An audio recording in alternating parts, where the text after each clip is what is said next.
வணக்கம். NSM TV சேனலுக்கு மக்கள் மனதில் நிகழ்ச்சிக்கு இன்றைக்கு வந்திருக்கோம். இப்ப பாத்தீங்கன்னா தமிழ்நாட்டில் திமுக, அதிமுக, டிவிகே, என்டிகே, காங்கிரஸ், பிஜேபி இப்ப பலதரப்பான பரபரப்பா இருக்கு இந்த அரசியல், வருகின்ற அரசியல். மக்கள் யாருக்கு வாக்களிப்பாங்க? இப்போ நடக்கின்ற கூட்டணி எல்லாம் பாத்தீங்கன்னா இடதும் வலதுமாக பிரிந்து செல்கின்றன. ஒரு பரபரப்பாகவே இருக்கின்றது. காங்கிரஸ் மட்டும் கொஞ்சம் தனித்து விடப்படுகிறதா? காங்கிரஸ் ஏன் இருக்க ஒரு சீட்டுகளும் சரி, சட்டமன்ற தொகுதிகளும் சரி குறைந்து கொண்டே இருக்கிறது காங்கிரஸ்க்கு? வணக்கம் சார். வணக்கம்.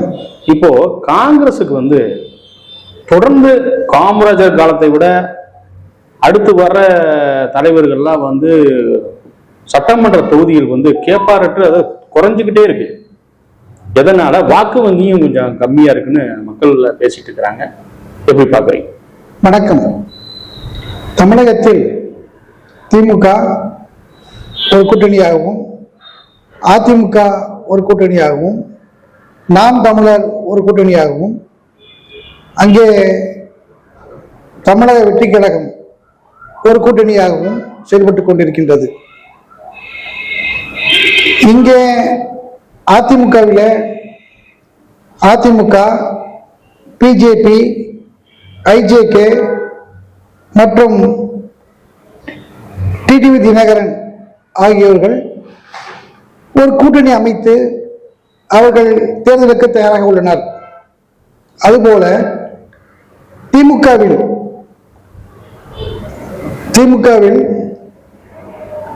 இப்பொழுது காங்கிரஸ் பல்வேறு யூகங்களுக்கு அப்பால்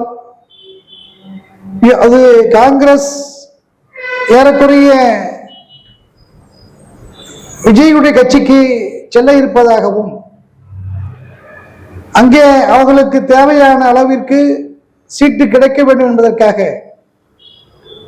அவர்கள் ஒரு மிகப்பெரிய அளவில் ஒரு குறிக்கோளாக கொண்டு ஏறக்குறைய காங்கிரஸ் ஏற்கனவே இருந்த தன்னுடைய பலத்தை நாளுக்கு நாள் இந்திய அளவில் குறைந்து கொண்டே இருக்கின்றது. அதற்காக ராகுல் காந்தியும் அம்மையார் சோனியாவும் எல்லா மாநிலங்களிலும் காங்கிரசினுடைய எண்ணிக்கையை அதிகப்படுத்த வேண்டும் என்று நினைக்கிறார்கள். காங்கிரஸுக்கு சீட்டுகள் எவ்வளவு வழங்கப்படும்? இல்ல திமுகவிலேயே காங்கிரஸ் நீடிக்குமா? இல்ல வெளியில் சென்று கொஞ்சம் டிவிகே இந்த மாதிரி சிறிய கட்சிகளுடைய இணைந்து பணியாற்றுமா? எப்படி பாக்குறீங்க? திமுக கூட்டணியில இருந்தால் பாராளுமன்றத்திலே திமுக அது மிகப்பெரிய கட்சியாக இருந்து பிஜேபிக்கு ஒரு எதிராகவும் ஒரு சிம்மன சொப்பனம் போல இருந்து காங்கிரஸ் பேரியக்கத்துடன் திமுக நின்று நிதானமாக விளையாடும். ஆனால் அவர்களுடைய நிர்வாகிகள், காங்கிரஸ் நிர்வாகிகளில் ஏறக்குறைய விஜய் வந்தால் இங்கே தமிழ்நாடு, ஆந்திரா, கர்நாடகா, கேரளா, பாண்டிச்சேரி ஆகிய 5 மாநிலங்களிலும் தங்களுடைய கூட்டணியை பெருக்குவதன் வாயிலாக மீண்டும் காங்கிரஸ் எழுச்சி பெற முடியும் என்று நினைக்கிறார்கள். சமீபத்தில் விஜயோட அப்பா சொல்லியிருக்காரு, சந்திரசேகர் அவரு, காங்கிரஸுக்கு விஜயோட சேர்ந்தா, விஜயுடன் தாவேகா கூட கூட்டணியில சேர்ந்தா புது பவர் கொடுப்போம் அப்படின்னு சொல்லியிருக்கிறாங்க. அப்ப முந்தைய ஆட்சியில மாறி மாறி கூட்டணி வச்சிருக்கிறாங்க, அவங்களாம் பவர் கொடுக்கலையா? மக்களுக்கு கொஞ்சம் சந்தேகப்படுறாங்க. காங்கிரஸ் இந்த 10 ஆண்டு காலமாகத்தான் ஆட்சியில் இல்லை. ஏறக்குறைய வலிமையான கட்சியாக இருக்கின்றது. மாநிலங்களிலே பெரிய அளவில் ஈடுபடவில்லை என்றாலும் தேசிய அளவிலே மிகப்பெரிய கட்சி. ஆனால் விஜயனுடைய அப்பா சந்திரசேகர் சொல்லக்கூடிய அளவிலே காங்கிரஸ் தேய்வை நோக்கி போகவில்லை. காங்கிரஸ் எல்லா மாநிலங்களிலும் வெற்றி பெற வேண்டுமானால் அடுத்து 2029 தேர்தலுக்கு நோக்கி ராகுலை கையை உயர்த்தி பிடிக்க வேண்டும் என்றால் மிகப்பெரிய ஆளுமையாக திமுக மாறும். 40 இடங்களை பெற்று ஏறக்குறைய இன்று பாரதிய ஜனதா இந்த 40 இடங்களை பெறாத காரணத்தினால் தனி பெரும்பான்மையான ஆட்சி அமைக்க முடியவில்லை. காங்கிரஸ் வந்து திமுக தான் வாக்குகளை பூரா கைப்பற்றிட்டாங்க.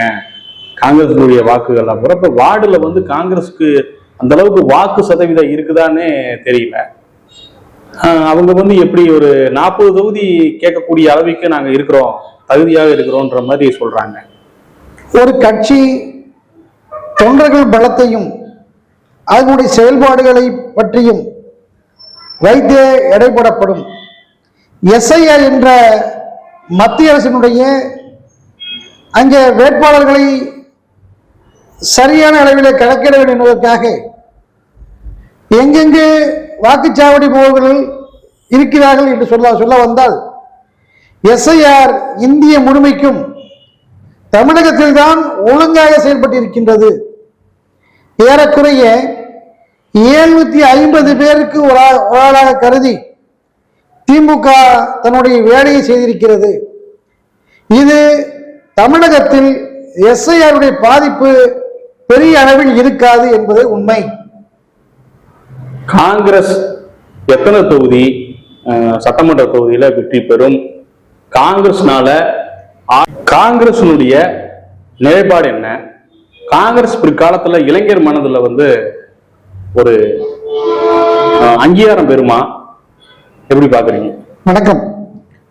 காங்கிரஸ் ஏன் இந்திய முழுமைக்கும் ஏன் தொய்வான நிலைக்கு போனது என்றால் அவர்கள் ஏறக்குறைய 2011 வரைக்கும் அவர்கள் ஆளுங்கட்சியாக இருந்த காரணத்தால் ஒரு பெரிய தம்பி மனப்பான்மையில் தங்களை அசைக்க முடியாது என்று நினைத்தார்கள். அது மட்டுமல்லாது மாநிலத்தில் உள்ள தலைவர்களை அவர்கள் தங்களுடைய இஷ்டத்திற்கு மாற்றினார்கள். அப்படி இஷ்டத்திற்கு மாற்றிய காரணத்தினாலே அங்க ஒரு நிலையான தன்மை உருவாகாமல் போனது. அது மட்டுமல்ல, ஏறக்குறைய காங்கிரஸ் பிஜேபியும் ஏறக்குறைய 2 துருவங்கள். 2 ஆண்டுகளுக்கு மேல் அவர்கள் பதவி வைக்கக்கூடாது என்று அப்போது அவர்கள் மாற்றப்படுகிறார்கள். அப்படி மாற்றப்படாமல் இருந்தால் ஒரு நிலையான ஓட்டு வங்கி உருவாகும். ஒரு மாநில தலைமை, ஒரு மாவட்ட தலைமை, ஒரு வார்டு தலைமை என்று அங்கே வார்டுகளை எல்லாம் ஒரு சரியான நபர்களை வைக்க வேண்டும். இந்திய வரலாற்றில் திமுக ஒரு மாநில கட்சியாக இருந்த போதிலும் ஒரு கட்டமைப்பு உருவாக்கி இருக்கிறது. அது வார்டு, பகுதி, கிளை, மேலும் மாநகரம், நகரம், மண்டலம், அடுத்து மாநிலம் என்று பிரித்து அதே யார் எப்படி இருந்தார்களோ அப்படியே இருக்கலாம் பட்சத்தில் அரசியல் நகர்வுகள் கணக்கிடப்படும். அதன் வாயிலாக புதியவர்களை உள்ளே கொள்வதற்கான முயற்சி எடுக்கலாம். அப்படி ஆளுமைகளாக மாற்றினால்தான் அது பிஜேபியாக இருந்தாலும் காங்கிரஸாக இருந்தாலும் வெற்றி பெற முடியும். மாநில கட்சிகளாக மாநிலத்திலே யார் ஒருவர் மாநில தலைவராக 5 ஆண்டுகளாக இருந்தால்தான் அதனுடைய ஓட்டு வங்கி விரிசல் ஏற்படாது. இது நாம் ஒரு வாடகை வீட்டில் குடியிருப்பது போல இருக்கும். அந்த வீட்டில எப்படி ஆணி அடிக்க முடியாதோ அதுபோல ஒரு மாற்றங்களை கொண்டு வர முடியாது. அப்படி மாற்றங்களை கொண்டு வர முடியாத காரணத்தினால்தான் அங்கே பிஜேபியாக இருந்தாலும் காங்கிரஸாக இருந்தாலும் வளர்வதற்குரிய வாய்ப்புகள் இல்லை.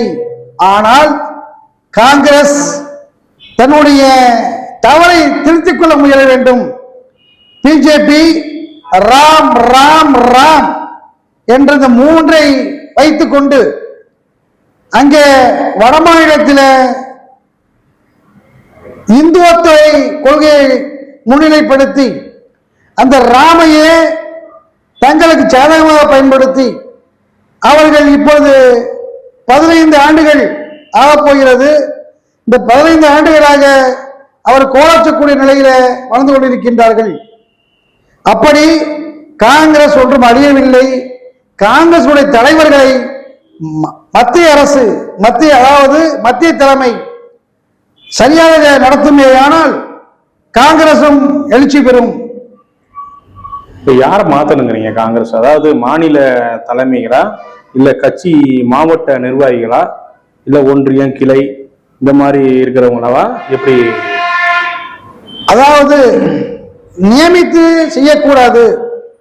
அங்கே வேட்பாளர் தேர்தல் போல அவர்களை எலெக்ஷன் வைத்து தொண்டர்கள் ஓட்டு போட்டு செய்தால்தான் முடியும். ஏறக்குறைய இங்கே இருக்கக்கூடிய திமுகவுடைய மாவட்ட செயலாளர்கள் தேர்தல் மூலமே கணக்கிடப்படுகிறார்கள். அப்படி தேர்தல் மூலம் வந்தால்தான் அவர்களுக்கு ஒரு புது ரத்தம் பாய்ச்சலாம். ஆனால் இவர்கள் கௌரவமாக தலைமை என்ன முடிவெடுக்கிறதோ வேண்டாம் என்றால் வேண்டும், வேண்டும் என்றால் வேண்டாம் என்று மாற்றி மாற்றி பேசுவதனாலேயே, அதாவது மாநிலத்துக்கு தேவையானவர்களை மாநில அமைப்புகள் அது தலையிடக்கூடாது. மத்தியில் இருந்து மாநிலத்தினுடைய தலைமைக்கு மட்டும் பேச வேண்டும். இங்க இருக்கக்கூடிய கிளை வட்டம் போன்றவற்றை தொடக்கூடாது. அந்த கிளை வட்டங்கள் போன்றவற்றை அந்தந்த மாநில தலைமையே செய்யும் பொழுது காங்கிரஸ் எழுச்சி பெறும். நன்றி. காங்கிரஸ் உடைய கட்சி நிர்வாகிகள் இந்த காணொலியை பார்த்து புரிஞ்சுக்கிட்டாங்கன்னா கட்சி கொஞ்சம் வெற்றி பெற வாய்ப்புள்ளது. இந்த காணொலி அவங்களுக்கு சமர்ப்பிக்கிறோம்.